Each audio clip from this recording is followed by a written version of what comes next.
I have to say, I don't care the outcome of this fight. I thoroughly enjoyed this fight. And we got fight of the night honors right here. Robbie Lawler, Bryan Barberena, my man. You had Bam Bam versus Ruthless. And this is kind of the beauty of the situation is that I told you in the intro, I was very concerned. Come round one, I'm like, who is this Robbie Lawler guy? He fought Nick Diaz and he just revitalized himself. You know, he's coming out. He's just timing impeccable, man. He's throwing over the top, right? He's just swaying, parrying, doing all that. And instead of just sitting there and shelling up the way that Alistair Overeem would tend to do, right? He would get in that turtle and just shell.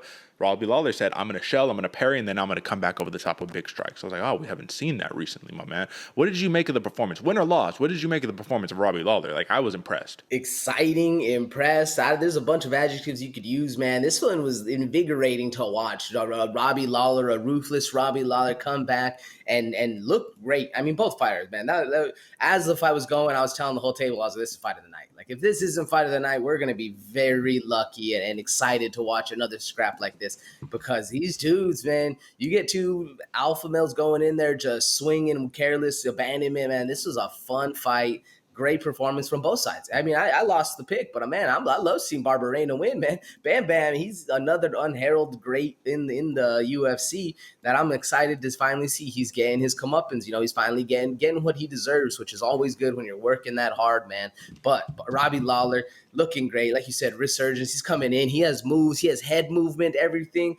Man, very, very impressive. Unfortunately, he gets knocked out. So we'll see, you know, how long he's going to be out for, you know, the whole medical clearance and all that stuff's going to be. But even that, man, I'm excited to see Robbie Lawler's fight. If he comes back, 40-some years old, I forget how old he is exactly, but comes back looking like that, looking like he's learned a couple new things. You know, the old dog's learned a couple new tricks. Always impressive and exciting as a fight fan to watch something like that happen. Like, you can continuously grow in your fight career. Always impressive. And Barberena, what can you say, man? This is a real deal, bro. So Robbie Lawler, he's actually 40 years old on the dot, brother. So, I mean, you still have some time. If you're in the folds of the Matt Browns, you know what I mean, of the Glover Teixeiras and all those, you still got a little bit of time and looking as good as ever training over there at Sanford MMA, which we'll talk about later. Is no longer Sanford MMA. They actually have a new name.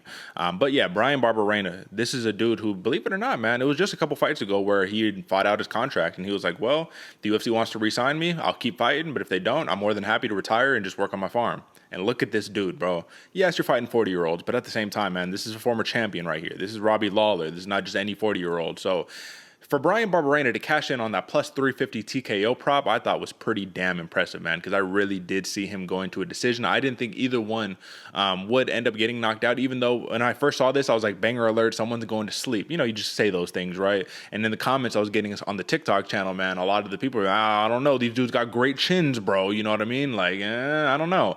I mean, listen, someone ended up not going to sleep necessarily, but Robbie Lawler, bro, I think he just couldn't recover, man, from some of those like big elbows, man. It was like a big right hand over the top. And when you saw him flat-footed, just eating shots, it's just like, oh, man. It goes to show just how great of a competitor, of an iron will he has. Because when his body didn't want to work anymore, it was his mind that was like, we're not giving up, bro. So shout out to Robbie Lawler. Looked fresh, looked sharp. Bryan Barberena, I mean, listen, he's on a little bit of a streak himself right there. And going to show that he is the big money fight, not the big money fight. He's the exciting fight. He's the dude you put on the pay-per-views. He's the dude who, if you want that war, last minute replacement, give it to Bryan Barberena. He will get the job done for you. Plus 350 TKO prop. You have to love it. We didn't hit on that. I thought points on that one, but if you were lucky enough to get the big prop right there, kudos to you.